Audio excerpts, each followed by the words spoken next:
Hi ಎಲ್ರಿಗೂ ನಮಸ್ಕಾರ. Welcome back to Shalini Gowda Kannada vlogs. ಎಲ್ಲರೂ ಹೇಗಿದ್ದೀರಾ? ಎಲ್ಲರೂ ಚೆನ್ನಾಗಿದ್ದೀರಾ ಅಂತ ಅಂದ್ಕೊಂಡಿದ್ದೀನಿ. ನಾನು ಕೂಡ ಚೆನ್ನಾಗಿದ್ದೀನಿ. ಇನ್ನು ಇವಾಗ ಸ್ವಲ್ಪ ಹೊತ್ತಾಗಿತ್ತು ಕೆಲಸದಿಂದ ಬಂದು ನಾನು ಹಾಲಿನ ಕೆನೆ ಎಲ್ಲ ಎತ್ತಿಡ್ತೀನಿ. ಸೊ ಇದು ನೋಡಿ ಇವಾಗ 2 ಬಾಕ್ಸ್ ಹಾಲಿನ ಕೆನೆ ಆಗಿತ್ತು. ಇವಾಗ ಬೆಣ್ಣೆ ಮಾಡೋಣ, ತುಪ್ಪ ಮಾಡ್ಕೊಂಬಿಡೋಣ ಅಂತ ಇವಾಗ ಬೆಣ್ಣೆ ಮಾಡೋಕ್ಕೆಲ್ಲ ರೆಡಿ ಮಾಡ್ಕೊತಾ ಇದ್ದೆ. ಇದು ತುಪ್ಪ ಮಾಡೋದು ನಾನು ಮುಂಚೆನೇ ಹಾಕಿದ್ದೆ ವ್ಲಾಗ್ನ. ಅದನ್ನು ಬೇಕಾದ್ರೆ ಡಿಸ್ಕ್ರಿಪ್ಷನಲ್ಲಿ ಹಾಕಿರ್ತೀನಿ, ಚೆಕ್ ಮಾಡ್ಕೊಳ್ಳಿ.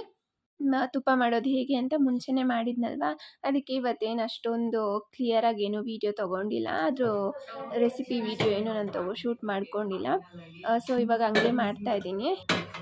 ನೋಡಿ ಇಷ್ಟು ಹಾಲಿನ ಕೆನೆ ಎತ್ತಿಟ್ಕೊಂಡಿದ್ದೆ. ಸೊ 2 ಬಾಕ್ಸ್ ಹಾಲಿನ ಕೆನೆ ಆಗಿತ್ತು. ಇವಾಗ ಅದನ್ನು ರುಬ್ಕೊತಾ ಇದ್ದೀನಿ. ಅದಕ್ಕೆ ಸ್ವಲ್ಪ ಕೋಲ್ಡ್ ವಾಟರ್ ಮತ್ತು ಐಸ್ ಕ್ಯೂಬ್ ಹಾಕಿದ್ರೆ ಬೇಗ ಆಗುತ್ತೆ. ಸೊ ಅದಕ್ಕೋಸ್ಕರ ಅದಕ್ಕೆ ಕೋಲ್ಡ್ ವಾಟರು ಮತ್ತು ಐಸ್ ಕ್ಯೂಬ್ಸ್ ಹಾಕಿ ರುಬ್ಕೊತೀನಿ. ಆವಾಗ ಒಂದು ಸ್ವಲ್ಪ ಬೇಗ ಆಗುತ್ತೆ, ಬೆಣ್ಣೆ ಕೂಡ ಚೆನ್ನಾಗಿ ಬರುತ್ತೆ. ಈ ಥರ ನಾವೇ ಮನೇಲಿ ತುಪ್ಪ ಮಾಡಿಕೊಂಡ್ರೆ ಚೆನ್ನಾಗಿರುತ್ತೆ. ನಾನು ಯಾವಾಗ ಎತ್ತಿಡ್ತೀನೋ ಅವಾಗೆಲ್ಲ ಮಾಡ್ಕೊಂಡು ಬಿಡ್ತೀನಿ. ಒಂದೊಂದು ಸತಿ ಆಗಿಲ್ಲ ಅಂದರೆ ಎತ್ತಿಡಲ್ಲ ಅಷ್ಟೇ. ಯಾವಾಗ ಹಾಲು ತಂದ್ರೂ ಹಾಲಿನ ಕೆನೆ ಎತ್ತಿಟ್ಕೊಂಡು ಬಿಡ್ತೀನಿ. ನೋಡಿ ಇವಾಗ ಒಂದು 4 ಉಂಡೆ ಆಗಷ್ಟು ಬಂದಿತ್ತು ಬೆಣ್ಣೆ.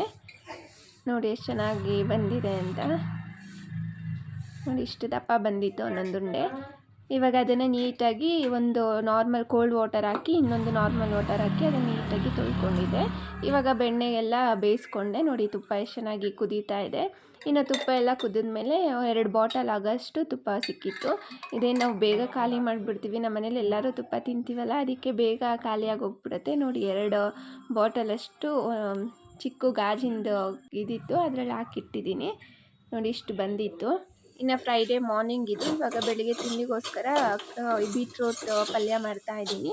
ಬೀಟ್ರೋಟ್ನ ನೈಟೇ ನಾನೆಲ್ಲನೂ ಕಟ್ ಮಾಡಿ ಇಟ್ಕೊಂಡಿದ್ದೆ. ನಾನು ಈ ಥರ ಬೀಟ್ರೋಟು ಇಲ್ಲ ಕ್ಯಾರೆಟ್ ಪಲ್ಯ ಏನಾದರೂ ಮಾಡಬೇಕು ಅಂದರೆ ನೈಟೇ ಕಟ್ ಮಾಡಿ ಇಟ್ಕೊಂಡ್ಬಿಡ್ತೀನಿ. ಯಾಕಂದರೆ ಬೆಳಿಗ್ಗೆ ಲೇಟಾಗಿ ಹೋಗ್ಬಿಡುತ್ತಲ್ಲ, ಅದನ್ನು ಕಟ್ ಮಾಡೋಕ್ಕೆ ಲೇಟ್ ಆಗುತ್ತೆ. ಚಿಕ್ಕದಾಗಿ ಕಟ್ ಮಾಡ್ಕೊಳ್ಬೇಕು.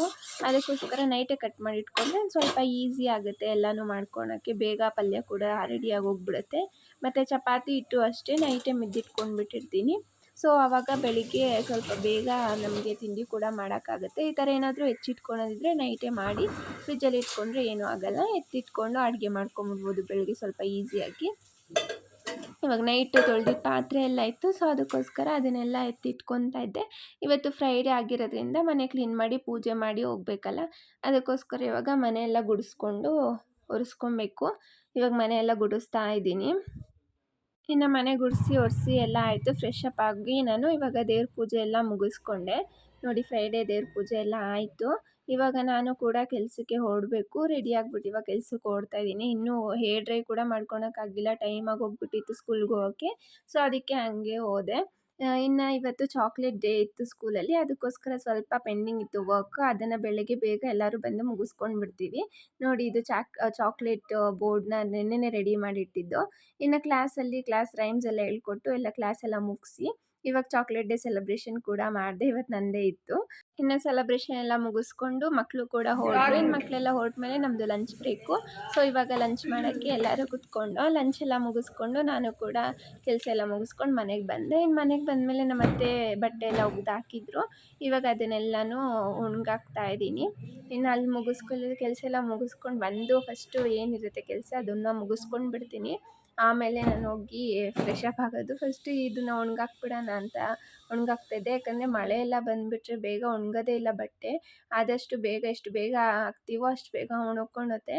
ಸೊ ಅದಕ್ಕೆ ಫಸ್ಟ್ ಇದನ್ನು ಹಾಕ್ಬಿಡೋಣ ಅಂತ ಹಾಕ್ತಾಯಿದ್ದೀನಿ. ಆವಾಗ ತಾನೇ ನಮ್ಮ ಅತ್ತೆ ಬಟ್ಟೆ ಎಲ್ಲ ಒಗ್ದು ಇಟ್ಟಿದ್ರು, ಮಿಷಿನ್ಗೆಲ್ಲ ಹಾಕಿದ್ರು. ಇವಾಗ ನಾನು ಬಂದು ಅದನ್ನು ಒಣಗಾಕ್ತಾ ಇದ್ದೀನಿ. ಇವಾಗ ಮಳೆಗಾಲದಲ್ಲಂತೂ ಬಟ್ಟೆ ಒಣಗಾಕೋದೇ ಒಂದು ದೊಡ್ಡ ಕಷ್ಟ ಆಗಿಬಿಟ್ಟಿದೆ. ಒಂದು ಸತಿ ಬಿಸಿಲು ಬರುತ್ತೆ, ಸಡನ್ನಾಗಿ ಮಳೆ ಬರುತ್ತೆ, ಬಿಸಿಲು ಬರುತ್ತೆ, ಮಳೆ ಬರುತ್ತೆ, ಹೀಗೆ ಆಗೋಗ್ಬಿಟ್ಟಿದೆ. ಇನ್ನು ಬಟ್ಟೆ ಎಲ್ಲ ಒಣಗಾಕಿದ್ಮೇಲೆ ಇವಾಗ ನಾನು ಹೋಗ್ಬಿಟ್ಟು ಡ್ರೆಸ್ ಎಲ್ಲ ಚೇಂಜ್ ಮಾಡಿಕೊಂಡು ಇವಾಗ ಕಾಫಿ ಮಾಡ್ತಾಯಿದ್ದೀನಿ. ನಮ್ಮ ಅತ್ತೆ ಕಾಫಿ ಬೇಕು ಅಂದರು. ಸೊ ಅದಕ್ಕೋಸ್ಕರ ಇವಾಗ ಕಾಫಿ ಮಾಡ್ತಾಯಿದ್ದೀನಿ. ಕಾಫಿ ಎಲ್ಲ ಮಾಡಿದ್ಮೇಲೆ ಸ್ವಲ್ಪ ಪಾತ್ರೆಗಳೆಲ್ಲ ಇತ್ತು, ಆ ಪಾತ್ರೆಗಳನ್ನೆಲ್ಲ ತೊಳೆದಾಕ್ತಾಯಿದ್ದೆ. ಬೆಳಗ್ಗೆ ಹೋಗಿರ್ತೀನಲ್ವ, ಬೆಳಗ್ಗೆ ಎಲ್ಲ ತಿಂದಿದ್ದು ಮತ್ತು ಮಧ್ಯಾಹ್ನ ನಾನು ಬಂದಮೇಲೆ ಊಟ ಮಾಡಿದ್ದು, ಕಾಫಿ ಕುಡಿದಿದ್ದೆಲ್ಲ ಇರುತ್ತಲ್ವ. ಸೊ ಇವಾಗ ಅದನ್ನೆಲ್ಲನೂ ಕೂಡ ತೊಳೆದಾಕ್ತಾಯಿದ್ದೀನಿ. ಇವಾಗ ತೊಳೆದ್ಬಿಟ್ರೆ ಮತ್ತು ಸಾಯಂಕಾಲ ಮತ್ತೆ ಕಸ ಎಲ್ಲ ಗುಡಿಸಿ ಪೂಜೆ ಮಾಡೋಕ್ಕೆ ಸರಿ ಹೋಗ್ಬಿಡುತ್ತೆ. ಸೊ ಅದಕ್ಕೋಸ್ಕರ ಇವಾಗ ಎಲ್ಲನೂ ಪಾತ್ರೆಗಳೆಲ್ಲ ಇದ್ದಿದ್ದೆಲ್ಲ ತೊಳೆದಾಕ್ತಾಯಿದ್ದೀನಿ.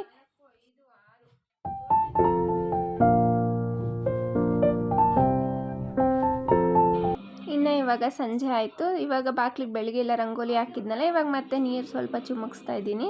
ಸಾಯಂಕಾಲದ ಪೂಜೆ ಮಾಡ್ಬೇಕಾದ್ರೆ ನೀರು ಚಿಮುಕ್ಸ್ಬೇಕು. ಸೊ ಅದಕ್ಕೋಸ್ಕರ ನೀರು ಚಿಮುಕ್ಸಿ ಇವಾಗ ಪೂಜೆ ಮಾಡೋಕ್ಕೆ ಎಲ್ಲ ರೆಡಿ ಮಾಡ್ಕೊತಾ ಇದ್ದೀನಿ. ಬೆಳಗ್ಗೆನೇ ಪೂಜೆ ಮಾಡಿ ಹೋಗಿದ್ದೆ, ಅದಕ್ಕೋಸ್ಕರ ಬಂದು ಮನೆ ಗುಡಿಸ್ಕೊಂಡು ಸಾಯಂಕಾಲ ಪೂಜೆ ಮಾಡ್ಬೇಕಾದ್ರೆ ನಾನು ಮನೆ ಗುಡಿಸ್ಕೊತೀನಿ.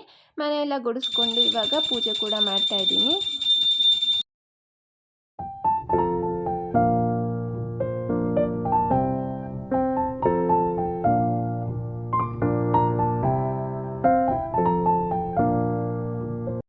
ದೇವ್ರ ಪೂಜೆ ಎಲ್ಲ ಮುಗಿಸ್ಕೊಂಡು ನಮ್ಮ ಅತ್ತೆಗೂ ಕೂಡ ಆರತಿ ಎಲ್ಲ ಕೊಟ್ಟೆ.